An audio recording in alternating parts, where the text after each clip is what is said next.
Imagine if Canon released a camera that could seriously outperform the Sony FX3 and FX2.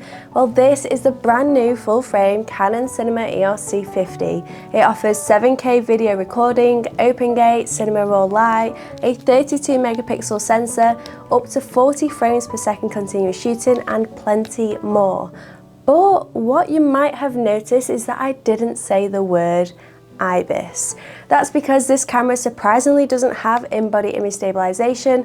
The question is, does that matter, and can the camera perform perfectly without it? Well, Alex and I put it to a quick test at Lytham St Anne's Kite Festival, so stick around as we go through all the features and show you lots of real-world test footage, including stabilization tests. This isn't a full review testing every single element, but it's a pretty solid first look, and it's packed full of sample videos and stills, and I do cover the full list of features this has to offer. If you like what you see, please don't forget to like, comment and subscribe to our channel for more videos like this. Canon have also released the new RF 85mm f1.4L VCM lens, which we reviewed in a separate video. I'll pop a link in the description box so you can check that out after this video. Now, first things first, a little bit of a spoiler alert. As well as my role here at Wilkinson Cameras, I'm also a freelance videographer, and I use a Sony FX3, and oh my god, this camera may make me a Canon convert one day. I'm obsessed with how gorgeous the footage is from both the camera and the VCM lenses. With that, let's dive in. The Canon Cinema EOS C50 is the smallest and lightest Cinema EOS camera to date. It offers true hybrid capabilities at a professional level, but comes in at a reasonable price for what's inside. If you're a videographer, professional content creator, or part of a small production company that needs high resolution, creative versatility, rigging flexibility, and professional connectivity, this definitely one to look at. The C50 bridges the gap between EOS R and Cinema EOS systems. That means it sits somewhere alongside cameras like the R50V, R5C and the C70, covering a wide range of video productions from vloggers and social media creators to filmmakers and film directors. Much like Sony with the FX range, Canon have done away with that DSLR style design and made a more modular camera, more suited to filmmakers with no EVF, and an easily riggable square design. Just by looking at it, you immediately know it's a video first camera. Now let's talk about the sensor and the image quality, because this is where things get exciting. Inside is a brand new 7K 32 megapixel full frame sensor, and that's a big deal. It's capable of open gate recording, so you can shoot 7K RAW plus proxy or 7K MP4, and you also have the flexibility of recording simultaneously in 4K and 2K cropped formats. That's brilliant if you're thinking about vertical content alongside your widescreen work, because you can capture both at the same time instead of shooting twice or reframing in post-production. Dynamic range is equally impressive, with over 15 stops in full frame mode and up to 16 stops in Super 35. That's very competitive, especially when compared to the FX3, which is a solid 15 stops, but doesn't give you the extra stop in crop modes. Canon's dual base ISO setup is also worth mentioning, ISO 800 and 6400 in C-Log 2 and 3, or 400 and 3200 in wide DR or high dynamic range modes. In practice, this gives you a cleaner, low light workflow without pushing noise reduction too hard. This is a contrast to the FX3, which has dual sensitivity but no true dual ISO like the Canon. But I'm sorry guys, we weren't able to do a low light test in a very short time we had with the camera, so I'm not going to go into too much detail on this in this video. But the reason the Sony a7S III, FX3 and ZV-E1 excel in low light is because they have a lower resolution sensor, which gives clean, low noise images even at higher ISOs. Will that 32 megapixel sensor hold up as a low light monster in quite the same way? I will get this back to test and follow up with a short test as soon as I can. As for overall image quality, the C50 has a 32 megapixel full frame sensor that delivers the classic Canon look, sharp, detailed, with lovely colours, great dynamic range. This resolution sensor not only comes into play for stills photography, but also in video modes as well. Compared to Sony's FX3 with its 12 megapixel sensor, this is a big shift. You're simply getting a lot more resolution out of the C50, and while that might not sound essential for video, it unlocks really nice oversampling possibilities. Moving on to recording formats and frame rates, this is another area where the C50 shines. You've got 7K RAW at up to 30 frames per second, 7K DCI style, 17:9 up to 60 frames per second, 5K RAW in Super 35 crop at 60 frames per second, 2.5K in Super 16 crop up to 150 frames per second, 4K up to 120 frames per second and 2K up to 180 frames per second. Wow, that was an absolute mouthful. That's a broad range depending on your needs. For slow motion, the FX3 still does well at 4K 120, but Canon gives you extra flexibility in crop modes, which is great if you want to experiment with aspect ratios or that tighter Super 16 look. Compared to Canon's R5 II, where overheating at 8K has always been a concern, the C50's 7K feels like a safer, more reliable middle ground. We've also been told that thanks to the massive fan on the back, that overheating just doesn't exist on this model. You'll run out of power or storage before overheating is a concern. Anamorphic support is also built in with options for 2 times, 1.8 times, 1.5 times and 1.3 times squeezes.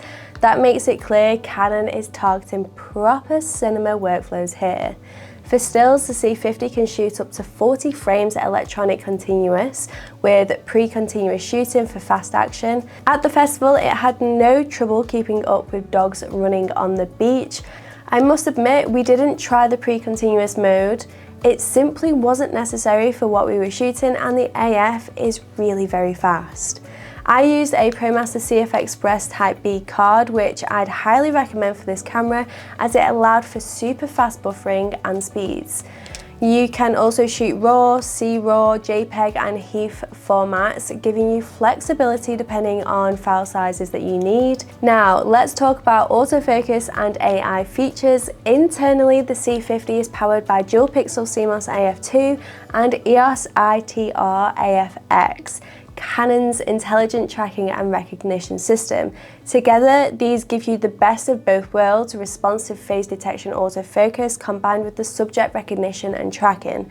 The result is a camera that not only focuses quickly, but also knows what to focus on, even in tricky situations like erratic movements or when the subject briefly turns away from the camera. In practice, neither Alex nor I had issues with autofocus. It was very responsive at every aperture, and you can see with our examples that it stuck to my eye very, very well. Again, I wouldn't say we've extensively tested the AF, and certainly not in low light, but I've used the system in plenty of times in other Canon models now, and it really works very, very good.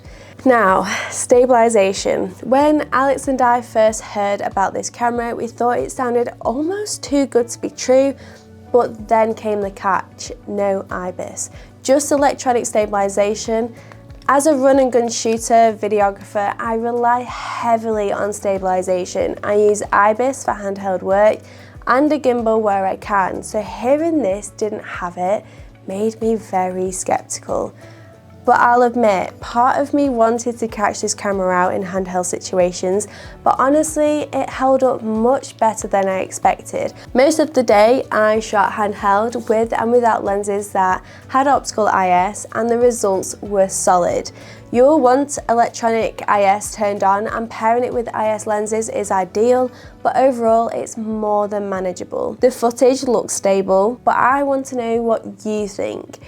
Is this stable enough for your work, or is no IBIS a deal breaker? I was actually so skeptical that I went to our Instagram story to ask other videographers or video first content creators if they felt they need IBIS in their cameras, and everyone that voted essential were videographers or video first hybrid shooters.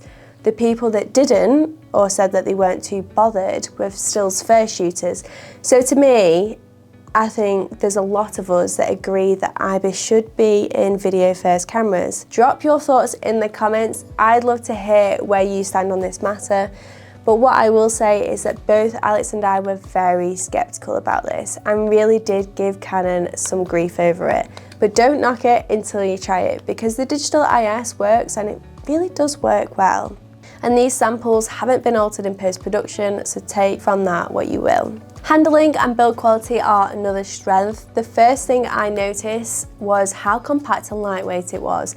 About 670 grams body only, with diameters of roughly 142 by 88 by 95 mil. That makes it lighter and smaller than the R5C, and definitely lighter than the FX3, which feels denser once you rig it up. The R5 Mark II is slimmer as a hybrid mirrorless, but when rigged for video, it's in the same ballpark. The C50's design feels intentional. It's clearly made as a video first camera, and we both remarked several times on the day about what a light handheld setup the C50 was, even with long lenses. You've got a new body style built around rigging flexibility with 4/4 inch mounting points, a proper top handle with XLRs, and multiple recording buttons, 3 on the body and 1 on the handle.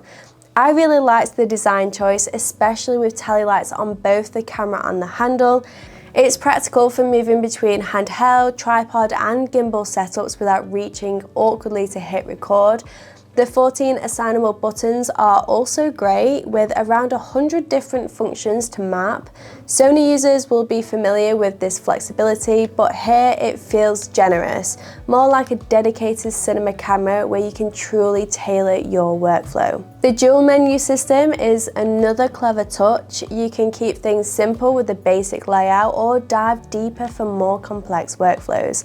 Compared to Sony's menus, which have improved over the years but can still be fiddly, Canon's dual approach feels intuitive, especially if multiple shooters of different levels are using the same camera. Although I will warn you, in video mode, the actual text on the video menu is tiny. I did find the cinema menus small size and the change in style a bit overwhelming at first, but after a few hours of customizing, it made total sense.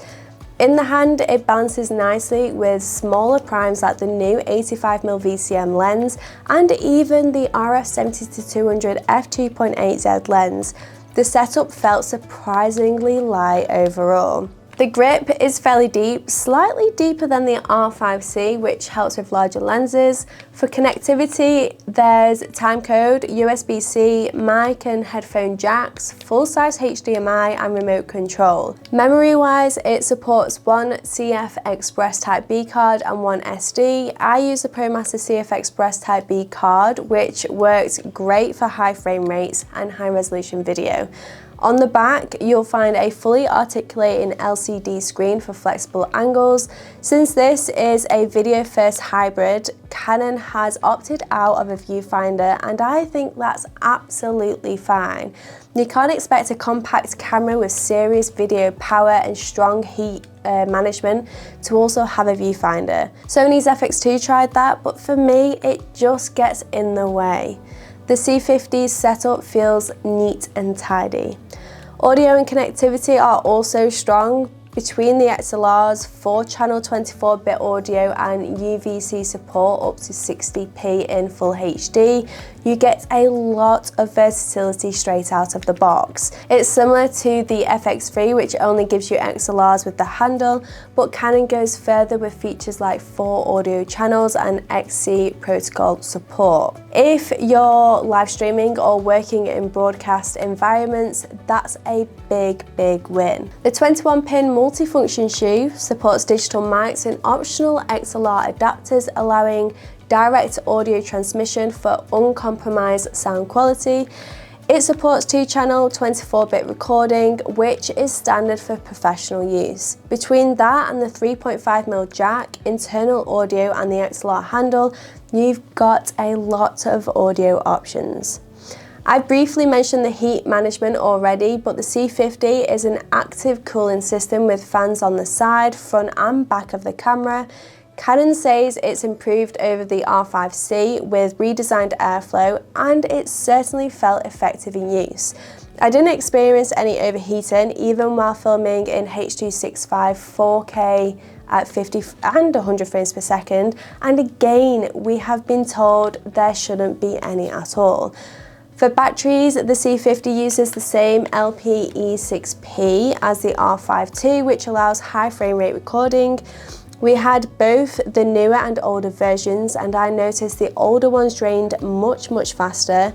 Across the day, we went through 3 to 4 batteries, so if you're planning a long shoot, make sure you bring spares. We did have the fan on throughout the day, so this may have contributed to this, but you'll probably have it on as well, so it's a fair test. You'll see on the bottom that there looks to be support for a battery grip, and we've been told that the battery grip from the R5 Mark II is compatible, but not the cooling grip. So how does the C50 compare to its competition? Against Sony's FX3, it feels more versatile with anamorphic support and open gate recording, while the FX3 is still a little stronger in autofocus and theoretically in low light. The FX2 pushes ahead in autofocus intelligence, color science, and long form recording reliability, but Canon hits back with a lighter body, broader frame rate options, and better anamorphic tools.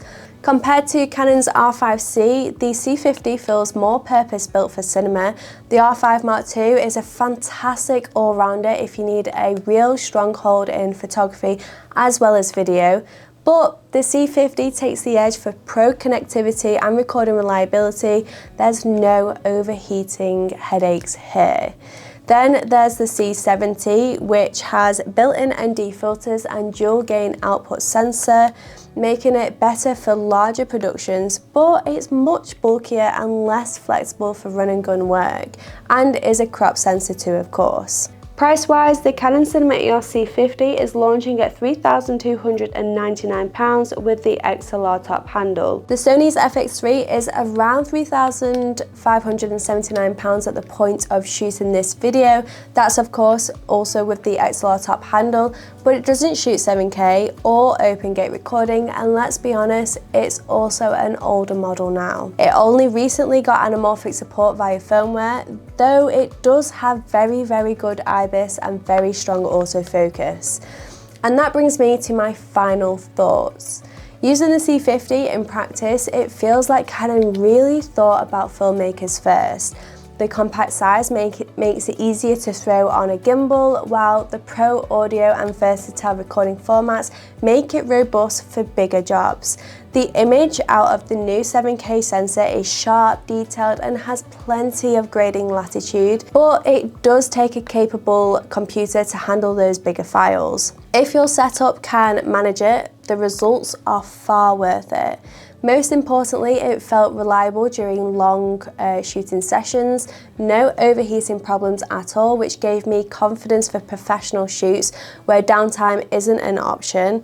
I could live without the IBIS now that I've tested it and been impressed with the results, but if the IBIS was included, I wouldn't just be considering switching my FX3, I'd be first in the queue for the C50. So that's it for today's review. If you want to check out our RF 85mm review, I'll pop the link in the description box below, and I'd love to hear your thoughts. Do you think IBIS is essential for a run and gun videographer, or is the C50 fine with just electronic IS? Let me know in the comments. Don't forget to like and subscribe for more videos like this. And if you'd like to place a pre-order, head to wilkinson.co.uk or one of our stores in the north of England, where staff will be happy to help. Thanks for watching, and I'll see you in the next video.